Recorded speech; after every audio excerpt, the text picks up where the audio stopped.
ಕುಂಭರಾಶಿಯವರಿಗೆ ಹೃದಯಪೂರ್ವಕ ನಮಸ್ಕಾರ. ದಯವಿಟ್ಟು ಈ ವಿಡಿಯೋವನ್ನು ಎಲ್ಲೂ ಸ್ಕಿಪ್ ಮಾಡದೆ ಅತ್ಯಂತ ಶ್ರದ್ಧೆಯಿಂದ, ಪೂರ್ಣ ಏಕಾಗ್ರತೆಯಿಂದ ಕೊನೆಯವರೆಗೆ ನೋಡಿ. ಏಕೆಂದರೆ ನಿಮ್ಮ ಜೀವನದಲ್ಲಿ ಒಂದು ಅತಿ ದೊಡ್ಡ ರಹಸ್ಯ, ಒಂದು ಭಯಾನಕ ನಂಬಿಕೆ ದ್ರೋಹದ ರಹಸ್ಯ ಮುಂಬರುವ ಆಗಸ್ಟ್ 13, 14, 15 ಈ ದಿನಾಂಕಗಳಲ್ಲಿ ಬಯಲಾಗಲಿದೆ. ಇಷ್ಟು ದಿನ ನಿಮ್ಮ ಪಕ್ಕದಲ್ಲೇ ಇರುತ್ತಾ, ನಿಮ್ಮೊಂದಿಗೆ ನಗುತ್ತಾ, ನಿಮ್ಮ ಕೈ ಅಡುಗೆ ತಿನ್ನುತ್ತಾ, ನಿಮಗೆ ತಿಳಿಯದಂತೆ ನಿಮ್ಮ ಬೆನ್ನ ಹಿಂದೆ ಅತಿ ದೊಡ್ಡ ಗುಂಡಿ ತೋಡಿದ ಆ ದ್ರೋಹಿ ಯಾರು? ನೀವು ಪಂಚಪ್ರಾಣವಾಗಿ ನಂಬಿದ ಆ ವ್ಯಕ್ತಿ ನಿಮ್ಮ ಅಮಾಯಕತೆಯನ್ನು ಆಸರೆ ಮಾಡಿಕೊಂಡು ನಿಮ್ಮನ್ನು ಹೇಗೆ ಮೋಸಗೊಳಿಸಿದರು? ಈ ಪ್ರಶ್ನೆಗಳಿಗೆ ಕಾಲ ಈಗ ಸ್ಪಷ್ಟವಾದ, ಕಠೋರವಾದ ಉತ್ತರ ನೀಡಲಿದೆ.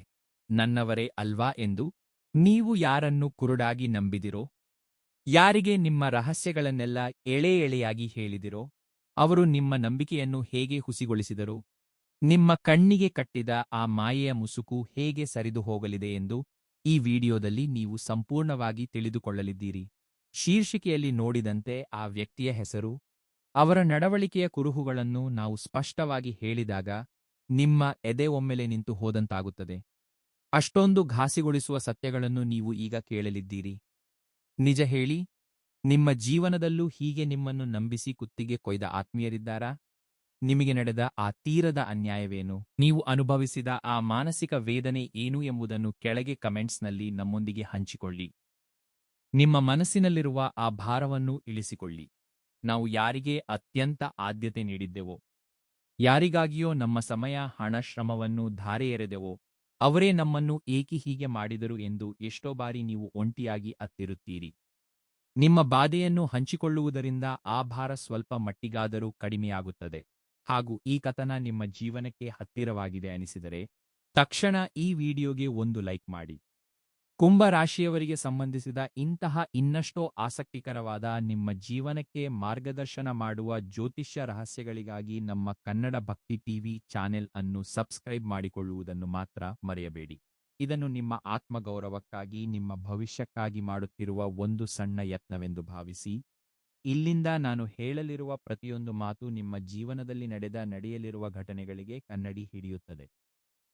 ಕುಂಭರಾಶಿಯವರು ಸಹಜವಾಗಿಯೇ ತುಂಬ ಆಳವಾಗಿ ಆಲೋಚಿಸುವವರು. ಯಾರಿಗಾದರೂ ಆಪತ್ತು ಬಂದರೆ ತಮ್ಮ ಕೈಯಲ್ಲಿ ಏನೂ ಇಲ್ಲದಿದ್ದರೂ ಸಹಾಯ ಮಾಡುವ ವಿಶಾಲ ಹೃದಯ ಉಳ್ಳವರು. ನಿಮ್ಮ ರಾಶಿಯಲ್ಲಿ ವಾಯುತತ್ವ ಇರುವುದರಿಂದ ನೀವೆಂದಿಗೂ 4 ಜನರಿಗೆ ಒಳ್ಳೆಯದಾಗಲಿ ಎಂದು ಬಯಸುತ್ತೀರಿ. ಪ್ರಪಂಚವೆಲ್ಲ ಸ್ವಾರ್ಥದಿಂದ ತುಂಬಿ ಹೋಗಿದ್ದರೂ ನೀವು ಮಾತ್ರ ಮಾನವೀಯತೆಯನ್ನು ನಂಬುತ್ತೀರಿ. ಯಾರಾದರೂ ಒಂದು ಸಣ್ಣ ಕಷ್ಟ ಹೇಳಿಕೊಂಡರೆ ಸಾಕು, ನಿಮ್ಮ ಹೃದಯ ಕರಗಿ ಹೋಗುತ್ತದೆ. ಅವರಿಗೆ ಹೇಗಾದರೂ ಸಹಾಯ ಮಾಡಬೇಕು ಎನ್ನುವ ತವಕದಿಂದ ನಿಮ್ಮ ಸ್ವಂತ ಕೆಲಸಗಳನ್ನು ಸಹ ಬದಿಗಿಡುತ್ತೀರಿ. ಆದರೆ ಇಲ್ಲಿಯೇ ಒಂದು ಅತಿ ದೊಡ್ಡ ಸಮಸ್ಯೆ ಎದುರಾಗಿದೆ. ನಿಮಗಿರುವ ಈ ಸಹಜವಾದ ಒಳ್ಳೆಯತನವನ್ನು, ಇತರರನ್ನು ಬೇಗನೆ ನಂಬುವ ಗುಣವನ್ನು ಕೆಲವರು ತಮಗೆ ಅನುಕೂಲವಾಗುವಂತೆ ಒಂದು ಚುರುಕಾದ ಆಯುಧವಾಗಿ ಬಳಸಿಕೊಂಡಿದ್ದಾರೆ. ನೀವು ಯಾರನ್ನು ನಿಮ್ಮ ಆತ್ಮೀಯರೆಂದು ಭಾವಿಸಿದಿರೋ, ಅವರೇ ನಿಮ್ಮ ಅಮಾಯಕತೆಯನ್ನು ಅಸಮರ್ಥತೆ ಎಂದು ಭಾವಿಸಿದರು. ಅಗತ್ಯವಿದ್ದಾಗ ನಿಮ್ಮ ಕಾಲ ಬಳಿಗೆ ಬಂದ ಅವರು, ಅಗತ್ಯ ತೀರಿದ ತಕ್ಷಣ ನಿಮ್ಮನ್ನು ಕರಿಬೇವಿನಂತೆ ತೆಗೆದು ಪಕ್ಕಕ್ಕಿಟ್ಟರು. ಇದೆಲ್ಲವೂ ನಿಮ್ಮ ಕಣ್ಣ ಮುಂದೆಯೇ ನಡೆಯುತ್ತಿದ್ದರೂ, ಬಾಂಧವ್ಯಗಳು ಎಲ್ಲಿ ಮುರಿದು ಬೀಳುತ್ತವೆಯೋ ಎನ್ನುವ ಭಯದಿಂದ ನೀವು ಎಷ್ಟೋ ಬಾರಿ ಮೌನವಾಗಿ ಸಹಿಸಿಕೊಂಡಿದ್ದೀರಿ. ನಿಮ್ಮ ಈ ಸಹನವೇ ಅವರಿಗೆ ಮತ್ತಷ್ಟು ಬಲ ನೀಡಿತು. ನೀವು ಅವರಿಗೆ ಮಾಡಿದ ಮೇಲನ್ನು ಅವರು ಕ್ಷಣದಲ್ಲಿ ಮರೆಯುವುದು ಮಾತ್ರವಲ್ಲದೆ, ನಿಮ್ಮ ದೌರ್ಬಲ್ಯಗಳನ್ನು ತಿಳಿದುಕೊಂಡು ಸಮಯ ನೋಡಿ ನಿಮಗೆ ಪೆಟ್ಟು ನೀಡಿದರು. ನಿಮ್ಮ ಶ್ರಮವನ್ನು, ನಿಮ್ಮ ಆಲೋಚನೆಗಳನ್ನು ಬಳಸಿಕೊಂಡು ಅವರು ಮೇಲೆ ಬೆಳೆದರೆ ಹೊರತು, ನಿಮಗೆ ಒಂದು ಕಷ್ಟ ಬಂದಾಗ ಮಾತ್ರ ಮುಖ ತಿರುಗಿಸಿದರು. ಮೇಲಾಗಿ ನಿಮ್ಮ ಬಗ್ಗೆ ಇತರರ ಬಳಿ ತುಂಬಾ ಹಗುರವಾಗಿ ಕಲ್ಪಿತ ಕಥೆಗಳನ್ನು ಕಟ್ಟಿ ಮಾತನಾಡಿದರು. ಇದೆಲ್ಲವನ್ನು ನೆನೆಸಿಕೊಂಡರೆ ನಿಮ್ಮ ಹೊಟ್ಟೆ ಉರಿಯುತ್ತದೆ. ಯಾರಿಗಾಗಿ ನಾನು ಇಷ್ಟೆಲ್ಲ ತ್ಯಾಗಗಳನ್ನು ಮಾಡಿದನೋ ಅವರೇ ನನಗೆ ಈ ಉಡುಗೊರೆ ಕೊಟ್ರಾ ಎಂದು ನೀವು ಒಳಗೊಳಗೆ ಎಷ್ಟೋ ಕುಗ್ಗಿ ಹೋಗಿರುತ್ತೀರಿ. ಇತರರ ಕಣ್ಣೀರನ್ನು ಒರೆಸುವ ಹಾದಿಯಲ್ಲಿ ನಿಮ್ಮ ಕಣ್ಣೀರನ್ನು ಒರೆಸಿಕೊಳ್ಳಲು ಸಹ ಸಮಯವಿಲ್ಲದಂತೆ ನೀವು ಇತರರಿಗಾಗಿ ಬದುಕಿದಿರಿ. ಆದರೆ ಆ ಪ್ರತಿಫಲ ನಿಮಗೆ ಸಿಗಲಿಲ್ಲ. ಆದರೆ ಈ ಮೋಸಗಳ ಸರಣಿಗೆ ಇನ್ಮುಂದೆ ಶಾಶ್ವತವಾಗಿ ತೆರೆ ಬೀಳಲಿದೆ. ನಿಮ್ಮ ಜೀವನಕ್ಕೆ ಒಂದು ಹೊಸ ಬೆಳಕು ಪ್ರವೇಶಿಸಲಿದೆ. ಆ ದ್ರೋಹಿಗಳ ಮುಖವಾಡಗಳು ಹೇಗೆ ಕಳಚಿ ಬೀಳುತ್ತವೆ, ಅವರು ಸಮಾಜದ ಮುಂದೆ ಹೇಗೆ ದೋಷಿಗಳಾಗಿ ನಿಲ್ಲುತ್ತಾರೆ ಎಂದು ಈಗ ನಾನು ನಿಮಗೆ ವಿವರಿಸುತ್ತೇನೆ. ಕಾಲ ಎಂದಿಗೂ ಒಂದೇ ರೀತಿ ಇರುವುದಿಲ್ಲ ಅಲ್ವೇ? ಹಗಲಿನ ನಂತರ ರಾತ್ರಿ ಬರುವುದು ಎಷ್ಟು ಸಹಜವೋ, ನಿಮ್ಮ ಕಷ್ಟಗಳ ನಂತರ ದೇವರು ನೀಡುವ ನ್ಯಾಯ ಸಿಗುವುದು ಸಹ ಅಷ್ಟೇ ಸಹಜ. ಪ್ರಸ್ತುತ ಕುಂಭ ರಾಶಿಯವರ ಮೇಲಿರುವ ಗ್ರಹ ಪ್ರಭಾವಗಳು, ಮುಖ್ಯವಾಗಿ ನ್ಯಾಯಕಾರಕನಾದ ಶನೀಶ್ವರನ ಸಂಚಾರ, ನಿಮ್ಮ ಜೀವನದಲ್ಲಿ ಒಂದು ಅನಿರೀಕ್ಷಿತ ಬದಲಾವಣೆಯನ್ನು ತರಲಿದೆ. ಶನಿ ಭಗವಾನರು ಎಂದಿಗೂ ಧರ್ಮದ ಪರವಾಗಿಯೇ ಇರುತ್ತಾರೆ. ಯಾರು ಧರ್ಮವಾಗಿ ಬದುಕುತ್ತಾರೋ ಅವರನ್ನು ಸ್ವಲ್ಪ ಪರೀಕ್ಷಿಸಿದರೂ ಅಂತಿಮವಾಗಿ ಅವರಿಗೆ ಬೆಟ್ಟದಷ್ಟು ಆಸರೆಯಾಗಿ ನಿಲ್ಲುತ್ತಾರೆ. ಇಷ್ಟು ದಿನ ನಿಮ್ಮ ಜೀವನದಲ್ಲಿ ಸೇರಿಕೊಂಡಿದ್ದ ಆ ನಕಾರಾತ್ಮಕ ಶಕ್ತಿಯನ್ನು, ನಿಮ್ಮ ಸುತ್ತಲಿರುವ ಆ ವಿಷಜಂತುಗಳನ್ನು ಹೆಕ್ಕಿ ಎಸೆಯುವ ಸಮಯ ಬಂದಿದೆ. ಇಲ್ಲಿಯವರೆಗೆ ನಿಮಗೆ ಅರ್ಥವಾಗದ ಎಷ್ಟೋ ವಿಷಯಗಳು, ನಿಮ್ಮ ಜೀವನದಲ್ಲಿ ಏಕೆ ಹೀಗೆ ನಡೆಯುತ್ತಿದೆಯೋ ತಿಳಿಯದ ಎಷ್ಟೋ ಪ್ರಶ್ನೆಗಳು ಈಗ ಒಂದೊಂದಾಗಿ ಸ್ಪಷ್ಟವಾಗುತ್ತವೆ. ಯಾರು ನಿಜವಾಗಿಯೂ ನಿಮ್ಮವರು, ಯಾರು ಕೇವಲ ತಮ್ಮ ಲಾಭಕ್ಕಾಗಿ ನಿಮ್ಮ ಜೊತೆಗಿದ್ದಾರೆ ಎಂಬ ಸತ್ಯ ಈಗ ನಿಮ್ಮ ಮುಂದೆ ಬಯಲಾಗಲಿದೆ. ಸ್ವಾರ್ಥಕ್ಕಾಗಿ ನಿಮ್ಮ ಬಳಿ ನಟಿಸುತ್ತಿದ್ದಾರೆ ಎಂಬುದು ನಿಮಗೆ ಸಂಪೂರ್ಣವಾಗಿ ಅರ್ಥವಾಗುತ್ತದೆ. ಆ ದ್ರೋಹಿಗಳ ಮುಖದಲ್ಲಿನ ಅಸಲಿ ಬಣ್ಣಗಳು ನಿಮಗೆ ಸ್ಪಷ್ಟವಾಗಿ, ಪಾರದರ್ಶಕವಾಗಿ ಕಾಣಿಸಲಿವೆ. ವಿಶ್ವವು ಎಂದಿಗೂ ಒಂದು ಪದ್ಧತಿಯಂತೆ ಕೆಲಸ ಮಾಡುತ್ತದೆ. ನಿಮಗೆ ಯಾರಾದರೂ ದ್ರೋಹ ಮಾಡಿದರೆ ಆ ದ್ರೋಹ ಎಂದಿಗೂ ಅಡಗಿರಬಾರದು. ಅದು ಯಾವುದೋ ಒಂದು ರೂಪದಲ್ಲಿ ನಿಮ್ಮ ಮುಂದೆ ಬರುತ್ತದೆ. ಈ ಸಂಪೂರ್ಣ ಬದಲಾವಣೆಯಲ್ಲಿ ನೀವು ಅತ್ಯಂತ ಸೂಕ್ಷ್ಮವಾಗಿ ಗಮನಿಸಬೇಕಾದ ದಿನಗಳು ಆಗಸ್ಟ್ 13, 14, 15. ಈ 3 ದಿನಗಳು ನಿಮ್ಮ ಜೀವನದಲ್ಲಿ ಒಂದು ಕುತೂಹಲಕಾರಿ ಸಿನಿಮಾದ ಅಂತಿಮ ಹಂತದಂತೆ ನಡೆಯಲಿವೆ. ಪ್ರತಿಯೊಂದು ಘಟನೆಯೂ ಒಂದು ಹೊಸ ಸತ್ಯವನ್ನು ನಿಮ್ಮ ಕಣ್ಣ ಮುಂದೆ ಇಡುತ್ತದೆ. ಈ 3 ದಿನಗಳಲ್ಲಿ ನೀವು ನಿಮ್ಮ ಕಣ್ಣುಗಳನ್ನು, ಕಿವಿಗಳನ್ನು ಸಂಪೂರ್ಣವಾಗಿ ತೆರೆದಿಡಬೇಕು. ನಿಮ್ಮ ಸುತ್ತ ನಡೆಯುವ ಪ್ರತಿಯೊಂದು ಸಣ್ಣ ಸಂಭಾಷಣೆಯನ್ನು ವಿಶ್ಲೇಷಿಸಬೇಕು. ಗ್ರಹಗಳ ಅನುಕೂಲತೆಯ ಕಾರಣದಿಂದ ಅದೃಶ್ಯ ಶಕ್ತಿಗಳು ನಿಮಗೆ ಒಂದು ಹಾದಿ ತೋರಿಸುತ್ತವೆ. ನಿಮ್ಮ ಮನಸ್ಸಿನಲ್ಲಿ ಎಂದಿನಿಂದಲೋ ಗೂಡು ಕಟ್ಟಿಕೊಂಡಿದ್ದ ಅನುಮಾನಗಳಿಗೆ ಈ 3 ದಿನಗಳು ತಿರುಗೇಟು ನೀಡುವ ಸಾಕ್ಷ್ಯಗಳನ್ನು ಒದಗಿಸಲಿವೆ. ಆ ದ್ರೋಹಿ ಯಾರು ಎಂಬುದು ಒಂದು ರಹಸ್ಯದಂತೆ ಬೆತ್ತಲಾಗಲಿದೆ. ನೀವೇ ಸ್ವತಃ ಆ ಸತ್ಯವನ್ನು ಕಂಡುಕೊಳ್ಳುತ್ತೀರಿ. ಮೊದಲ ಹೆಜ್ಜೆಯಾಗಿ ಆಗಸ್ಟ್ 13ನೇ ದಿನಾಂಕದಂದು ನಿಮಗೆ ಒಂದು ಅನಿರೀಕ್ಷಿತ ಘಟನೆ ಎದುರಾಗುತ್ತದೆ.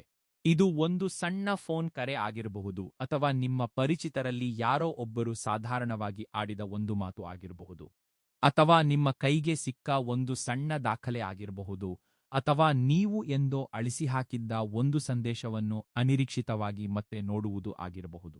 ಆ ಒಂದೇ ಒಂದು ಸಣ್ಣ ಆಧಾರ ನಿಮ್ಮ ಮಿದುಳಿನಲ್ಲಿ ಒಂದು ದೊಡ್ಡ ಸಂಚಲನವನ್ನು ಸೃಷ್ಟಿಸುತ್ತದೆ. ಇದು ನಿಮ್ಮ ಊಹೆಗೆ ಸಿಗದ ರೀತಿಯಲ್ಲಿ ನಿಮ್ಮ ಮುಂದೆ ಬರುತ್ತದೆ. ಅಯ್ಯೋ, ಈ ವಿಷಯ ನನಗೆ ಏಕೆ ತಿಳಿಯಲಿಲ್ಲ? ಅವರು ನನ್ನೊಂದಿಗೆ ಏಕೆ ಸುಳ್ಳು ಹೇಳಿದರು? ನನ್ನ ಬೆನ್ನ ಹಿಂದೆ ಇಷ್ಟೆಲ್ಲ ನಡೆಯುತ್ತಿದ್ದರೆ ನಾನು ಹೇಗೆ ಕುರುಡಾಗಿ ನಂಬಿದೆ? ಎನ್ನುವ ಪ್ರಶ್ನೆಯ ಬೀಜ ನಿಮ್ಮ ಮನಸ್ಸಿನಲ್ಲಿ ಬಲವಾಗಿ ಬಿತ್ತಲ್ಪಡುತ್ತದೆ. ಆ ಕ್ಷಣದಲ್ಲಿ ನೀವು ಕಳೆದುಕೊಂಡಿದ್ದ ಚಿತ್ರದ ತುಂಡು ಸಿಕ್ಕಂತೆ ಅನಿಸುತ್ತದೆ. ಈ ದಿನ ನೀವು ತುಂಬಾ ಶಾಂತವಾಗಿರಬೇಕು. ಯಾರೊಂದಿಗೂ ವಾದಕ್ಕೆ ಇಳಿಯಬಾರದು. ಆ ಅನುಮಾನವನ್ನು ಹಾಗೆಯೇ ಇಟ್ಟುಕೊಂಡು ಕೇವಲ ಒಬ್ಬ ವೀಕ್ಷಕನಾಗಿ ಮಾತ್ರ ಇರಬೇಕು. ನಿಮ್ಮ ಮೌನವೇ ಈ ದಿನ ನಿಮ್ಮ ಅತಿ ದೊಡ್ಡ ಆಯುಧ.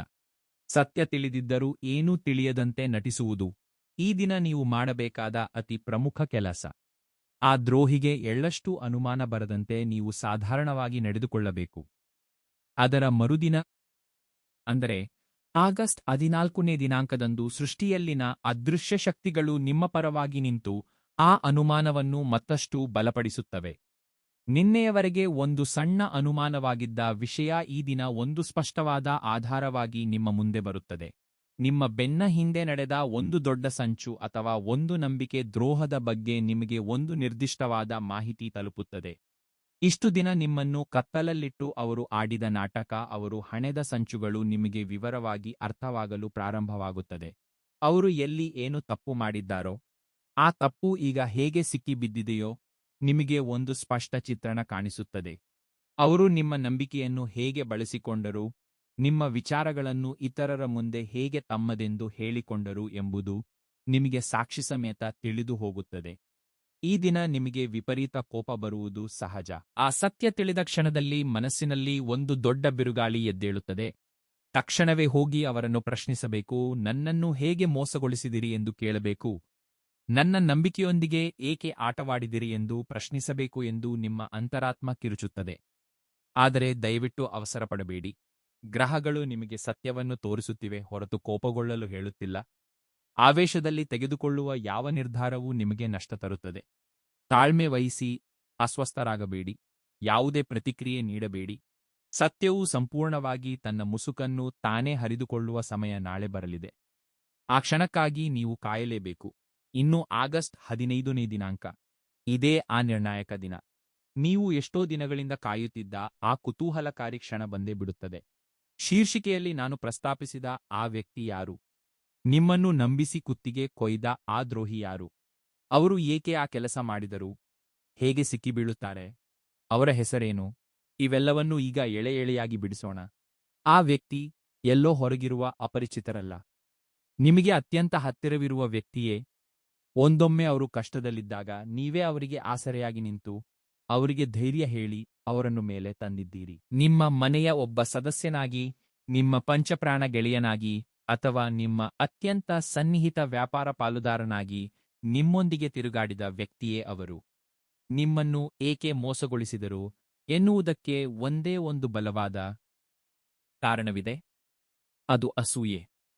ಹೌದು, ಅವರು ನಿಮ್ಮ ಬೆಳವಣಿಗೆಯನ್ನು ಸಹಿಸಿಕೊಳ್ಳಲು ಸಾಧ್ಯವಾಗಲಿಲ್ಲ. ನೀವು ಎಷ್ಟೇ ಕಷ್ಟಗಳು ಬಂದರೂ ಬಿದ್ದು ಎದ್ದ ಅಲಿಯಂತೆ ಮತ್ತೆ ಮತ್ತೆ ಮೇಲೆ ಏಳುವುದು. ನಿಮಗಿರುವ ಆ ಆತ್ಮವಿಶ್ವಾಸ, 4 ಜನರಲ್ಲಿ ನಿಮಗೆ ಸಿಗುತ್ತಿರುವ ಗೌರವ ನೋಡಿ ಅವರು ಒಳಗೊಳಗೆ ಉರಿದು ಬಿದ್ದರು. ನೀವು ಸಾಧಿಸಿದ ಯಶಸ್ಸನ್ನು ನೋಡಿದಾಗ ತುಟಿಯಂಚಿನಲ್ಲಷ್ಟೇ ನಗುತ್ತಾ, ಒಳಗೆ ಮಾತ್ರ ಅಸೂಯೆಯಿಂದ ಬೇಯುವ ರೀತಿಯವರು ಅವರು. ನೀವು ಯಾವುದಾದರೂ ಒಂದು ಹೊಸ ಯತ್ನ ಪ್ರಾರಂಭಿಸಿದರೆ ಅದನ್ನು ಹೇಗಾದರೂ ಮಾಡಿ ಹಾಳು ಮಾಡಬೇಕೆ ಎಂದು ಒಳ್ಳೆಯ ಸಲಹೆ ನೀಡುತ್ತಿರುವ ಮುಸುಕಿನಲ್ಲಿ ನಿಮ್ಮನ್ನು ಮೆಲ್ಲಗೆ ತಪ್ಪುದಾರಿಗೆ ಎಳೆಯುತ್ತಿದ್ದ ವ್ಯಕ್ತಿ. ಆ ದ್ರೋಹಿ. ನೀವು ಎಂದಿಗೂ ಅವರಿಗಿಂತ ಕೆಳಗೆ ಇರಬೇಕು, ಯಾವುದೇ ಪರಿಸ್ಥಿತಿಯಲ್ಲೂ ನೀವು ಅವರನ್ನು ಮೀರಿಸಬಾರದು ಎಂದು ಅವರು ಸಂಚು ರೂಪಿಸಿದರು.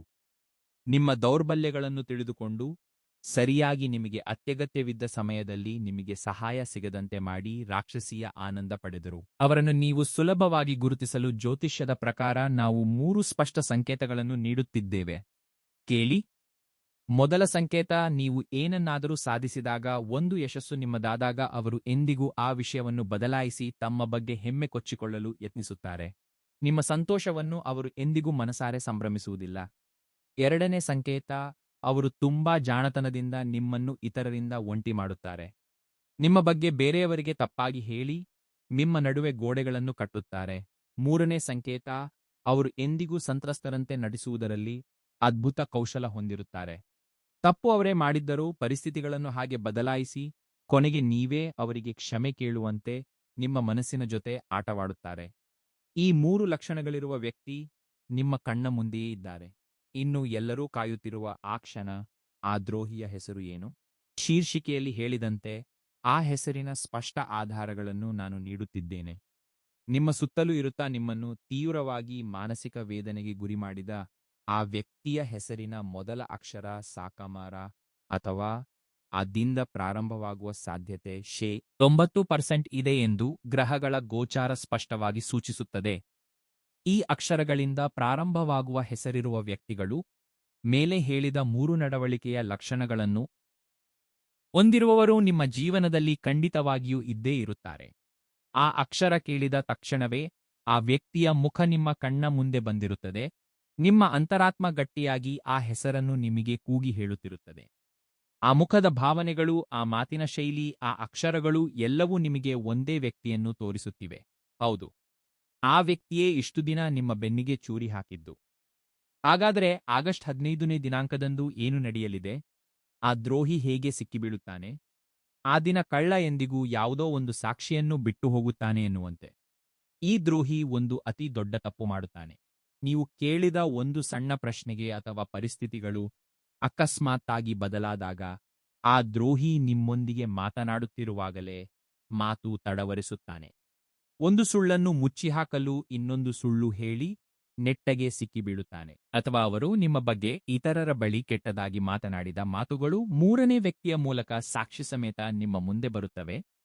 ಆ ಕ್ಷಣದಲ್ಲಿ ಅವರ ಮುಖದಲ್ಲಿ ಕಾಣಿಸುವ ಆ ಭಯ, ಆ ಗಾಬರಿ, ಆ ಅಪರಾಧಿ ಭಾವನೆಯನ್ನು ನೀವು ಸ್ವತಃ ಕಣ್ಣಾರೆ ನೋಡುತ್ತೀರಿ.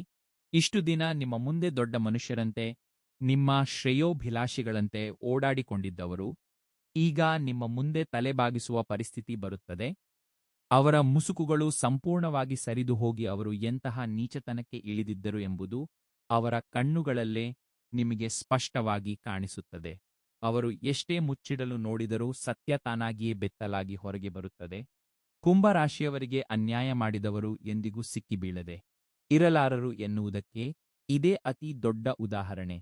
ಈ ಸತ್ಯ ತಿಳಿದುಕೊಂಡ ನಂತರ, ಆ ದ್ರೋಹಿ ಯಾರೆಂದು ಖಚಿತವಾದ ನಂತರ ನೀವು ಹೇಗೆ ಪ್ರತಿಕ್ರಿಯಿಸಬೇಕು, ಇಲ್ಲಿಯೇ ನಿಮ್ಮ ಭವಿಷ್ಯ ಅಡಗಿದೆ. ನೀವು ಎಳ್ಳಷ್ಟೂ ಚಲಿಸಬಾರದು. ಕೋಪದಲ್ಲಿ ಅವರೊಂದಿಗೆ ವಾದಕ್ಕೆ ಇಳಿದು ನಿಮ್ಮ ಅಮೂಲ್ಯವಾದ ಸಮಯವನ್ನು, ನಿಮ್ಮ ಶಕ್ತಿಯನ್ನು ವ್ಯರ್ಥ ಮಾಡಿಕೊಳ್ಳಬೇಡಿ. ನೀವು ಅವರಿಗೆ ನೀಡುವ ಅತಿ ದೊಡ್ಡ ಶಿಕ್ಷೆ, ಬಹುಶಃ ಯಾವ ಕಾನೂನು ಸಹ ನೀಡಲಾಗದ ಕಠಿಣ ಶಿಕ್ಷೆ, ನಿಮ್ಮ ಮೌನವೇ. ಕೇವಲ ಅವರನ್ನು ನಿಮ್ಮ ಜೀವನದಿಂದ ಎಂದೆಂದಿಗೂ ನಿಶ್ಶಬ್ದವಾಗಿ ಕಳುಹಿಸಿಕೊಡಿ. ಅವರ ಫೋನ್ ಸಂಖ್ಯೆಗಳನ್ನು ನಿರ್ಬಂಧಿಸಿ, ಅವರ ವಿಳಾಸ ನಿಮ್ಮ ಜೀವನದಲ್ಲಿ ಇಲ್ಲದಂತೆ ಮಾಡಿಕೊಳ್ಳಿ.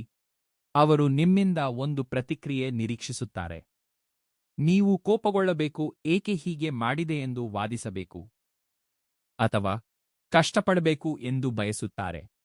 ಆದರೆ ನೀವು ಆ ಪ್ರತಿಕ್ರಿಯೆ ನೀಡದಿದ್ದಾಗ ಅವರು ಮಾನಸಿಕವಾಗಿ ಹುಚ್ಚರಾಗಿ ಹೋಗುತ್ತಾರೆ. ಆ ನಿರ್ಲಕ್ಷ್ಯವೇ ಅವರನ್ನು ಸುಟ್ಟು ಹಾಕುತ್ತದೆ. ವಾದಗಳು ಗೆದ್ದವನಿಗೆ ತೃಪ್ತಿ ನೀಡುತ್ತವೆ, ಆದರೆ ಮೌನ ದ್ರೋಹಿಯನ್ನು ಪ್ರತಿಯೊಂದು ಕ್ಷಣವೂ ಕೊಲ್ಲುತ್ತದೆ. ಇದೆಲ್ಲವೂ ನಡೆಯುತ್ತಿರುವಾಗ ನೀವು ಎಳ್ಳಷ್ಟೂ ಹಗೆತನದಿಂದ ಉರಿಯಬೇಡಿ. ಕರ್ಮ ಸಿದ್ಧಾಂತದ ಮೇಲೆ, ಭಗವಂತನ ನ್ಯಾಯದ ಮೇಲೆ ಅಪಾರವಾದ ನಂಬಿಕೆ ಇಡಿ. ನೀವು ಯಾರ ಬಗ್ಗೆಯೂ ಕೆಟ್ಟದಾಗಿ ಯೋಚಿಸಬೇಕಾದ ಅಗತ್ಯವಿಲ್ಲ. ಯಾರಿಗೂ ನೀವು ಶಿಕ್ಷೆ ನೀಡಬೇಕಾದ ಅಗತ್ಯವಿಲ್ಲ. ಕಾಲವೇ ಅವರಿಗೆ ಅತ್ಯಂತ ಕಠಿಣವಾದ ಶಿಕ್ಷೆ ವಿಧಿಸುತ್ತದೆ. ನಿಮ್ಮ ಕಣ್ಣೀರಿಗೆ ಸರಿಯಾದ ಉತ್ತರ ನೀಡುತ್ತದೆ. ಈ ಪ್ರಪಂಚವೆಲ್ಲ ಕರ್ಮ ನಿಯಮದ ಮೇಲೆಯೇ ನಡೆಯುತ್ತದೆ ಎಂಬುದನ್ನು ನೀವು ಎಂದಿಗೂ ನೆನಪಿಟ್ಟುಕೊಳ್ಳಿ. ನೀವು ಅವರಿಗೆ ಮಾಡಿದ ಉಪಕಾರ ವ್ಯರ್ಥವಾಗಿ ಹೋಗಲಿಲ್ಲ. ಅದು ನಿಮ್ಮ ಪುಣ್ಯದ ಖಾತೆಗೆ ಜಮೆಯಾಗಿದೆ. ಅವರು ಮಾಡಿದ ದ್ರೋಹ ಅವರ ಪಾಪದ ಖಾತೆಯಲ್ಲಿ ತುಂಬಿ ಹೋಗಿದೆ. ಈಗ ಲೆಕ್ಕ ತೇಲಿಸುವ ಸಮಯ ಬಂದಿದೆ. ಭಗವಂತ ಎಲ್ಲವನ್ನೂ ನೋಡುತ್ತಿದ್ದಾನೆ, ಸರಿಯಾದ ಸಮಯದಲ್ಲಿ ನ್ಯಾಯ ಮಾಡುತ್ತಾನೆ ಎನ್ನುವುದಕ್ಕೆ ಇದೊಂದು ಸಜೀವ ಸಾಕ್ಷಿಯಾಗಿ ನಿಲ್ಪಡಲಿದೆ. ಈ ಸತ್ಯ ಗ್ರಹಿಸಿದ ನಂತರ ನೀವು ತುಂಬಾ ಶಾಂತತೆಯನ್ನು ಅನುಭವಿಸುತ್ತೀರಿ. ನಿಮ್ಮ ಹೆಗಲ ಮೇಲಿಂದ ಒಂದು ದೊಡ್ಡ ಭಾರ ಬಿದ್ದು ಹೋದಂತೆ, ಒಂದು ವಿಷಜಂತು ನಿಮ್ಮ ಮನೆಯಿಂದ ಹೊರಗೆ ಹೊರಟು ಹೋದಂತೆ ಅನಿಸುತ್ತದೆ. ಈ ಅನುಭವಗಳು ಕೇವಲ ನಿಮಗೆ ಬಾಧೆಯನ್ನು ನೀಡಲು ಬರಲಿಲ್ಲ. ನಿಮ್ಮಲ್ಲಿನ ಆಂತರಿಕ ಶಕ್ತಿಯನ್ನು ಎಚ್ಚರಿಸಲು, ಯಾರನ್ನು ನಂಬಬೇಕು, ಯಾರನ್ನು ನಂಬಬಾರದು ಎಂದು ಕಲಿಸಲು ದೇವರು ನೀಡಿದ ಕಠಿಣವಾದ ಪಾಠವೆಂದು ಭಾವಿಸಬೇಕು.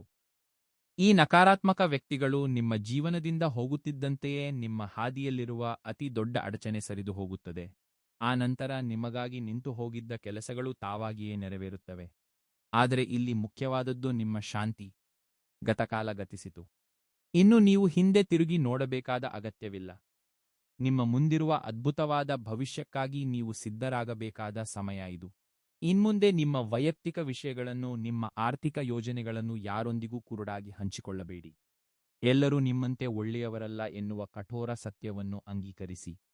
ಈ ಸಣ್ಣ ಬದಲಾವಣೆ ನಿಮ್ಮ ಜೀವನದಲ್ಲಿ ಅಂತ್ಯವಿಲ್ಲದ ಶಾಂತಿಗೆ ಹಾದಿ ಮಾಡಿಕೊಡುತ್ತದೆ. ಈ ಬದಲಾವಣೆಯ ಕಾಲದಲ್ಲಿ ನಿಮ್ಮ ಮನಸ್ಸಿನಲ್ಲಿ ಉಂಟಾದ ಈ ಕಲಕಲವನ್ನು ಕಡಿಮೆ ಮಾಡಿಕೊಂಡು ಧೈರ್ಯವಾಗಿ ಮುಂದೆ ಸಾಗಲು ಒಂದು ಸಣ್ಣ ಆಧ್ಯಾತ್ಮಿಕ ಚಿಂತನೆ ತುಂಬಾ ಅಗತ್ಯ.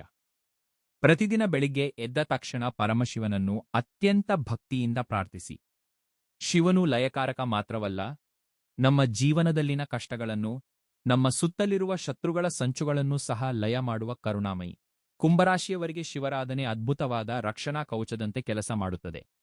ದೇವಾಲಯದಲ್ಲಿ ಕೊಂಚ ಸಮಯ ಪ್ರಶಾಂತವಾಗಿ ಕುಳಿತು ಕಣ್ಣು ಮುಚ್ಚಿ ನಿಮ್ಮ ಇಷ್ಟ ದೈವವನ್ನು ಧ್ಯಾನಿಸಿ. ನಿಮ್ಮ ಮನಸ್ಸಿನಲ್ಲಿನ ಆವೇದನೆಯೆಲ್ಲ ಕ್ಷಣದಲ್ಲಿ ಮಾಯವಾಗಿ ಹೋಗುತ್ತದೆ. ನಿಮ್ಮ ಸುತ್ತಲೂ ಒಂದು ಧನಾತ್ಮಕ ಶಕ್ತಿ ಆವರಿಸಿದಂತೆ ನಿಮಗೆ ಸ್ಪಷ್ಟವಾಗಿ ಅನಿಸುತ್ತದೆ. ದೇವರು ನಿಮಗೆ ಆಸರೆಯಾಗಿ ಇದ್ದಾನೆ ಎನ್ನುವ ಧೈರ್ಯ ನಿಮ್ಮಲ್ಲಿ ಒಂದು ನೂತನ ಉತ್ಸಾಹವನ್ನು ತುಂಬುತ್ತದೆ. ನಿಮ್ಮನ್ನು ನೀವು ಹೊಸದಾಗಿ ಆವಿಷ್ಕರಿಸಿಕೊಳ್ಳುವ ಸುವರ್ಣ ಸಮಯ ಇದು. ನಿಮ್ಮ ನಿಜವಾದ ಶ್ರೇಯಸ್ಸು ಬಯಸುವ ಆ ಕೆಲವೇ ಮಂದಿಯೊಂದಿಗೆ ಮಾತ್ರ ನಿಮ್ಮ ಸಮಯವನ್ನು ಕಳೆಯಿರಿ. ಕೊನೆಯದಾಗಿ ನಿಮ್ಮ ಇಷ್ಟ ದೈವವನ್ನು ನೆನೆಯುತ್ತಾ ಕೆಳಗಿನ ಕಮೆಂಟ್ಸ್ನಲ್ಲಿ ಓಂ ನಮಃ ಶಿವಾಯ ಎಂದು ಅತ್ಯಂತ ಭಕ್ತಿಯಿಂದ ಬರೆಯಿರಿ. ಅಥವಾ ನಿಮ್ಮ ಮನಸ್ಸಿನಲ್ಲಿರುವ ಯಾವುದಾದರೂ ಒಂದು ಸ್ವಚ್ಛವಾದ ಕೋರಿಕೆಯನ್ನು ಕಮೆಂಟ್ ರೂಪದಲ್ಲಿ ದೇವರಿಗೆ ನಿವೇದಿಸಿಕೊಳ್ಳಿ. ಎಷ್ಟೋ ಮಂದಿ ಭಕ್ತರು ನೋಡುವ ಈ ಕನ್ನಡ ಭಕ್ತಿ ಟಿವಿ ಆಧ್ಯಾತ್ಮಿಕ ವೇದಿಕೆಯಲ್ಲಿ ನೀವು ಮಾಡುವ ಆ ನಾಮಸ್ಮರಣೆಯಿಂದ, ಆ ಸಾಮೂಹಿಕ ಪ್ರಾರ್ಥನೆಯ ಶಕ್ತಿಯಿಂದ ದೇವರ ಅಪಾರವಾದ ಆಶೀರ್ವಾದ ನಿಮಗೆ ಖಂಡಿತ ಸಿಗಲಿದೆ. ನೀವು ಜೀವನದಲ್ಲಿ ಇನ್ನಷ್ಟೋ ಉನ್ನತ ಶಿಖರಗಳನ್ನು ಏರಬೇಕೆಂದು, ಈ ಕಹಿ ಅನುಭವ ನಿಮಗೊಂದು ದೊಡ್ಡ ಭವಿಷ್ಯಕ್ಕೆ ತಡಿಪಾಯವಾಗಬೇಕೆಂದು, ನೀವು ಪಟ್ಟ ಕಷ್ಟಗಳೆಲ್ಲಕ್ಕೂ ದೇವರು ಬದಲಾಗಿ ಅನಂತವಾದ ಸುಖ ಸಂತೋಷಗಳನ್ನು ಕರುಣಿಸಲೆಂದು ನಾನು ಅತ್ಯಂತ ಭಕ್ತಿ ಶ್ರದ್ಧೆಗಳಿಂದ ಆ ಪರಮಶಿವನನ್ನು ಬೇಡಿಕೊಳ್ಳುತ್ತಿದ್ದೇನೆ. ಶುಭವಾಗಲಿ. ದೇವರ ಕೃಪೆ ನಿಮ್ಮ ಮೇಲ ಎಂದೆಂದಿಗೂ ಇರಲಿ.